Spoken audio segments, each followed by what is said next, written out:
Greetings, lovers of sport. Well, this is the 2021 edition of Citizen Arcane's continued boycott of the NFL. And I have to tell you, I am likely to upgrade my boycott already from a pretty high position because I am not one to go about boycotting things just because I'm a little bit offended. We live in a free society, and that does mean sometimes people can say and do things that offend you, and you just have to let it ride. But the NFL really offended me greatly when they took not one, but two teams from my hometown, really specifically for the purpose of making money, which is theirs to do. I'm not I'm a big advocate of the free market system, and I'm not downing them for making a business decision that cost my hometown a sports franchise, but it made me mad. And I decided pretty much then and there that I no longer required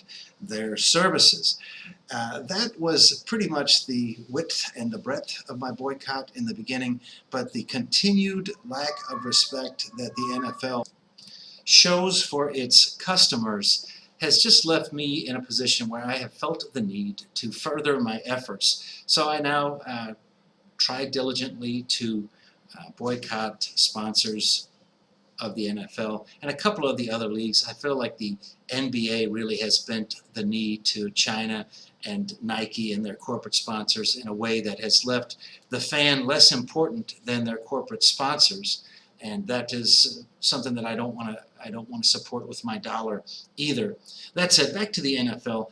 I have now decided that in my hometown, the aforementioned loser of two franchises, it is kind of a football desert, to be honest with you. Now, I have found the Wash U Bears, a D2 team that's close to where my family lives, and I'll definitely take in a game or two there. I wish that I had been back in the States when the Battlehawks were playing. I'm a big supporter of spring football, indoor football, all brands of football actually, especially the ones that have remained small enough that they still require attendance by the fans to be successful. Even the Arena Football League, which I've been a big fan of, when they were doing well, when they were successful, and they did have a 37-year run, they got a little bit big for their britches at times. They moved franchises. They created problems for smaller teams. They went to, obviously they were choosing bigger markets, which again, in a free market system, they're going to do that. But that doesn't mean that as a fan I have to like it or that I have to reward it. So I just wanted to go into a few of the things that have happened of late that have made me sort of even less likely to take celebrity opinions. And these athletes, these coaches, they are just celebrities. Now, again, I've spoken several times about how certain types of celebrity get a little bit more truck with me than others in certain venues. A comedian that speaks to political issues gets a lot more leeway in my book than an athlete would. So I've never liked athletes using their platform to further a political or religious agenda. The most egregious offender was probably Kurt Warner. Now, Kurt Warner, when you win the Super Bowl, and I think he went to 3 Super Bowls and won one, when you win the Super Bowl, you get that championship privilege where you get to have about 30 seconds of my time to say whatever you want. If what you want to say is Allahu Akbar, more power to you, but that's all you get. You don't get every Sunday. And there are some others. Like, I have to say the most recent situation with Drew Brees really kind of took me aback, because that situation stems from the Colin Kaepernick situation, and Colin Kaepernick was correct. To be forced to stand and sing for the national anthem, that is compelled speech, and you are well within your rights, your First Amendment rights, to not do that. Now, the NFL, I think, handled that badly. We all enter into relationships that limit our freedoms. I'm not going to go into my personal background, but I entered into a relationship at 18 that definitely curtailed my freedom of speech for the length of that contract. And I felt like the NFL, as the employer, could have said, listen, this will hurt our business if you continue to express this at this time in this way, so please stop doing it. But the XFL made a very wise decision, and it went largely unnoticed in that they just forewent the singing of the national anthem, which again I think is probably the right thing to do. I live in a country that is a single party system. It's non-adversarial, and what that means is if a person were to speak out the wrong way, they would wind up in with a real problem. But I have to say there's very limited enforced speech here. Now, another country that I lived in briefly, there is enforced speech, and I'll go ahead and say that that was Thailand. In Thailand, if you fail to stand up, before the movies there's an homage to the king, and if you fail to stand up, there will be consequences. So that is directly enforced speech. But now what happened with Drew Brees is that he made what I thought was a fairly innocuous statement about the flag, and then with just a little bit of pushback for reasons that I don't really think were valid. So to conflate a love of the flag with racism doesn't make sense to me. But I understand that my feelings, the flag and the national anthem are meaningful to me, and I don't try to be too loud about that. Now, he was quite loud about it, and then there was some pushback, and he instantly waffled. So, you lose respect for that. And again, he's just a celebrity. He's just an athlete. I think he's got one Super Bowl win under his belt. He had his time to say what he wanted to say.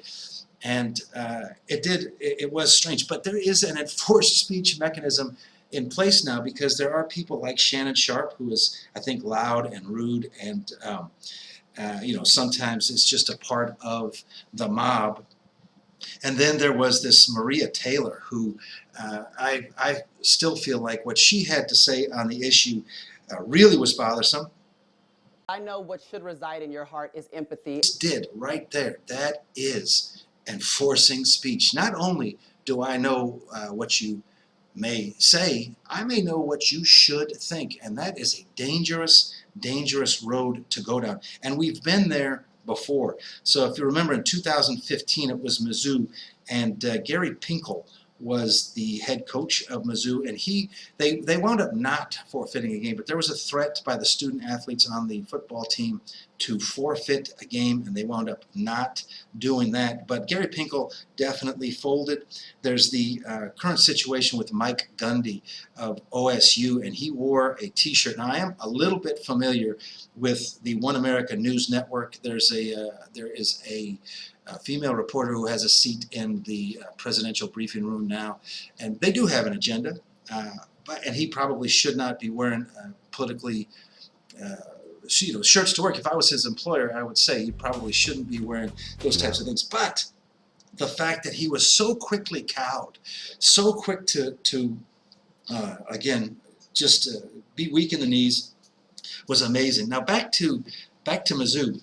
I think Michael Sam was playing at that time, and they were a heavily politicized team. Him coming out as I think the first gay athlete to be drafted. He was drafted in like the 5th round, and I don't remember. I think he made a team for a year or maybe 2, but he would definitely, had his time included a strong spring league, he would have done well. I think a lot of players at his level would do well to have played in the Arena Football League or some other high level, but not top-level football leagues. I also wanted to say that Evergreen State, which does not have a football team, but they should, man, they should. The Geoducks, that's the coolest mascot ever, and I would like to see that. So just, again, my boycott of the NFL stems from franchise free agency, but I do not like the way that ESPN and the NFL have really gone into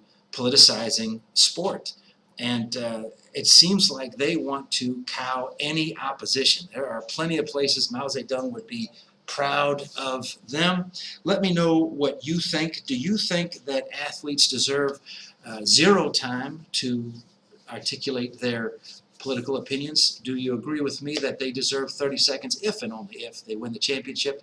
Or should this be a part of the culture? Should it be an everyday thing? And should I just ask people to deal with it? Because again, in a free society, sometimes you have to deal with things that are offensive to you, but I don't know as a customer that I have to do that.